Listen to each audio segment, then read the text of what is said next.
in Budapest on Wednesday for the British Virgin Islands and Barbados. The World Athletics Championship serving up another sumptuous day in the Hungarian capital. Karen McMaster has won the BVI's first ever medal at the World Athletics Championships, while Shade Williams has become Barbados's first repeat medalist. Let's look at the details, starting with the men's 400-meter hurdles final. 2 medals for the English-speaking Caribbean today. Karen McMaster winning silver in the 400-meter hurdles, clocking 47.34 seconds. The bronze medal going to Rai Benjamin of the USA, 47.56. Karsten Warholm winning his 3rd world title. Remember, he secured titles in 2017 and 2019. Then the women's 400 meters final. Shade Williams, a bronze medalist in Eugene, Oregon last year, a bronze medalist again today in Budapest, Hungary. 49.60, just 2/100ths of a second outside her national record, which was set in the semi-final. Natalia Kaczmarek of Poland taking the silver medal at 49.57, and no surprise, the gold medal going to Marilady Paulino of the Dominican Republic in a national record 48.76. The first individual gold medal for the Dominican Republic since Felix Sanchez won the 400-meter hurdles 20 years ago. That was 2003. Here's the medal table at the end of day number 5. The United States still top with 14 medals now, 7 gold, 4 silver and 3 bronze. Great Britain in second on 4 medals, 2 gold, 1 silver and a bronze. Spain in third, 2 gold medals. Ethiopia in fourth, 1 gold, 3 silver and 2 bronze. Italy rounding out the top 5 with 1 gold, 1 silver and 1 bronze. As you can see there, no English-speaking Caribbean team in the top 10 of the medal table just yet, but the Jamaicans have secured 3 medals. You'll see them in 16th position, 2 silver and a bronze. The British Virgin Islands on the table with that silver medal from Karen McMaster. They are tied 19th. Barbados also on the medal table, but you're not seeing them on that second page. They will be up on the 3rd page. There they go, the Barbadians at 23rd with the bronze medal from Shade Williams. Qatar with a bronze medal that came from Barshim in the men's high jump yesterday.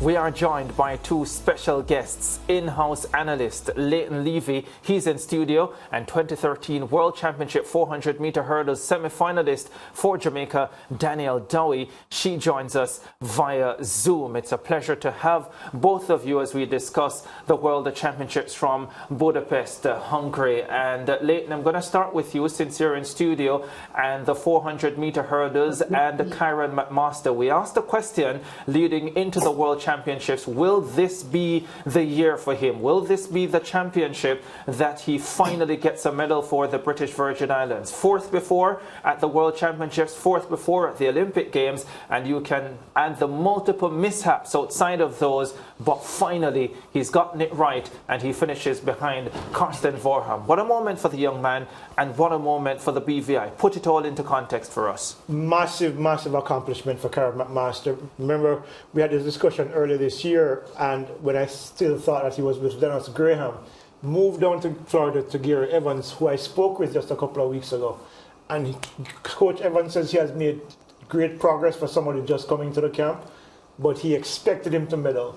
And he said that this race is going to be fast, and somebody's going to slip up, and somebody's going to make a mistake, and Karen is going to capitalize. And we saw that today. Rai Benjamin and Alison Dos Santos both followed up the last third of that race, and of course Karen capitalized. It's a massive moment for him personally, and a massive moment for the BVI. Spoke to Steve Augustine, president of the BVI Athletic Association, earlier this afternoon, just a few minutes before I came on here, and he was ecstatic about the performance, and of course looking forward to seeing how Karen McMaster moves on from here. Know that he's finally broken through on the global stage, because you remember he's a 2-time Commonwealth Games champion, a CSE champion, Diamond League champion. This is the only major event other than the Olympics that he has not won an individual medal. no, that's behind him. He now looks forward to the Olympics next year. Massive achievement. You spoke about his new coach, Gary Evans, who, by the way, has the likes of Stephen Gardner. There's the Jamaican Andrew Hudson in that camp as well. So very decent camp, one would say. Daniel Dowie, let's get you in on the conversation. Your thoughts on the men's 400-meter hurdles final, and specifically the performance of this outstanding BVI athlete, Kyron McMaster. Ricardo, I'm so happy for Kyron. When he started in the first round and I saw him, he looked like a new athlete. He looked really strong. He looked really impressive over the hurdles, and I thought he might be able to split up the big three. And I was having a conversation with a couple of friends, and they were telling me that I'm crazy to think that he could split up the big three, and maybe, just maybe, if something happens, he could get a bronze. But now he's walking away with a sweet silver medal. And, you know, I think after all that he's been through, he definitely has earned this medal. It was a very brilliant performance from him. He ran really strong. It was a solid performance. It wasn't a fluke, sneaky bronze, or barely somebody slipping up. He ran a dominant race, and it was a very impressive run. I'm just really happy for him after all that he's been through. Yeah, Daniel, you know what? In the Caribbean here, we keep pointing to the fact that as small islands, we punch above our weight at global events like these. There was Chantel Malone, the outstanding long jumper, who qualified for Olympic finals as well from the BVI. Only 31,000 population for BVI. In that context, this Kyron McMaster story is as big as you can get from the BVI. It really is, and I tell you what, I was very close to his first coach, Doug Samuels, who passed away from Hurricane Irma in 2017. And Chantel Malone and I were teammates at the University of Texas, so very close to the British Virgin Islands team in that regard. And so I was really happy for them. They both, Kyron and Chantel, have made world finals for the British Virgin Islands and always fell short of a medal. So for that country, that nation of 31,000, to finally be celebrating a sweet silver with Kyron McMaster, I'm elated for them.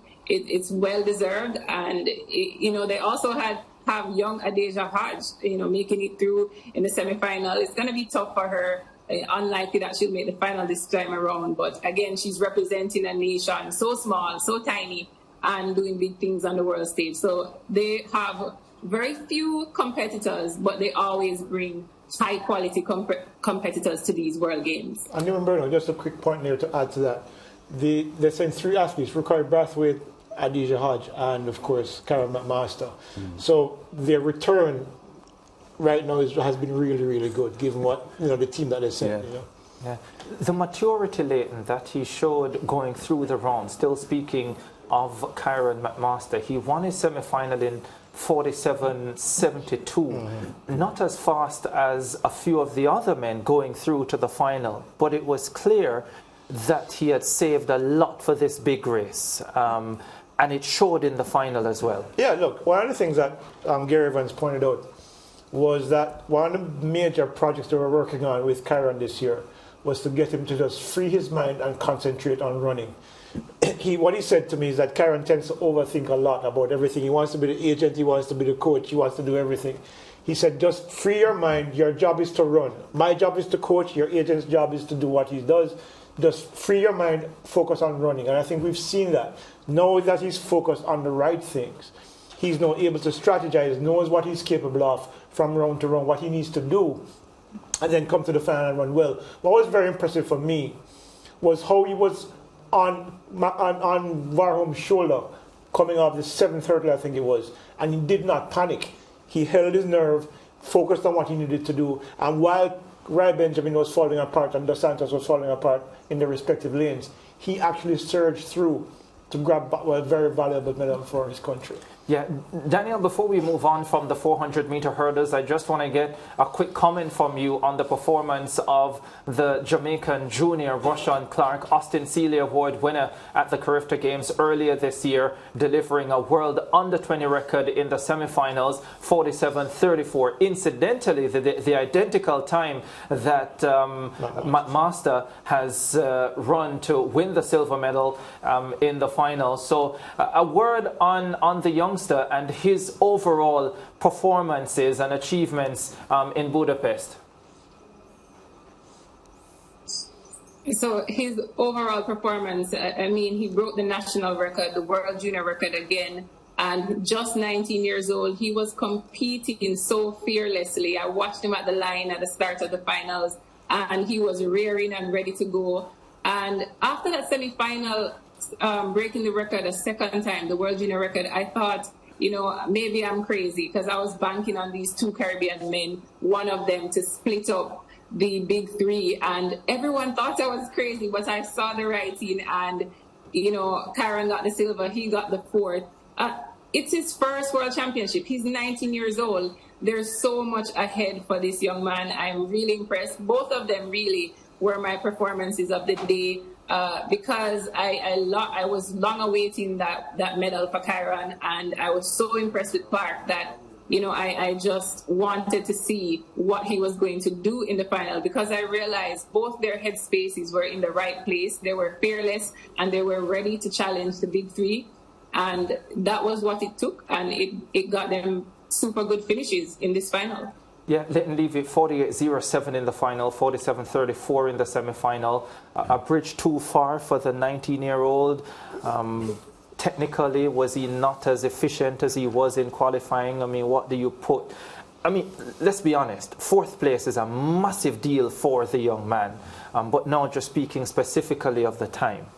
There are a couple of things that I think contributed to that. I think when you run a massive PB like that, I think that your body doesn't fully recover in time, especially when you've not experienced it before. So I don't think he's probably fully recovered from that experience, because when all of the people that I've ever spoken with about running PBs, massive PBs, your body screams in reaction.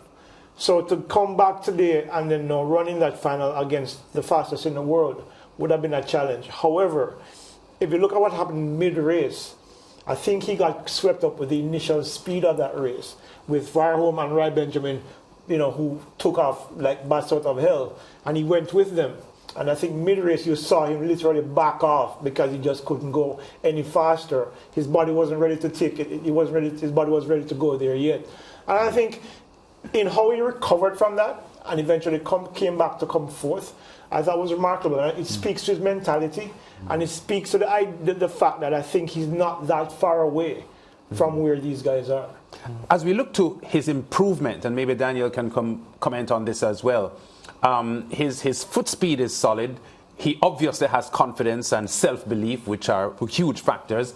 I'm not sure if his hurdling technique, though, is as good as it can be. And maybe, Daniel, if he improves on that, that could be part of the improvement that we could see from the young man in the future. Definitely. So his hurdling is pretty novice. He was making a lot of mistakes throughout the entire round, entire competition. And, you know, I smile at that because I'm looking, this man is running 47.34 and he's hurdling, you know, poorly. It was not efficient. He was stutter-stepping.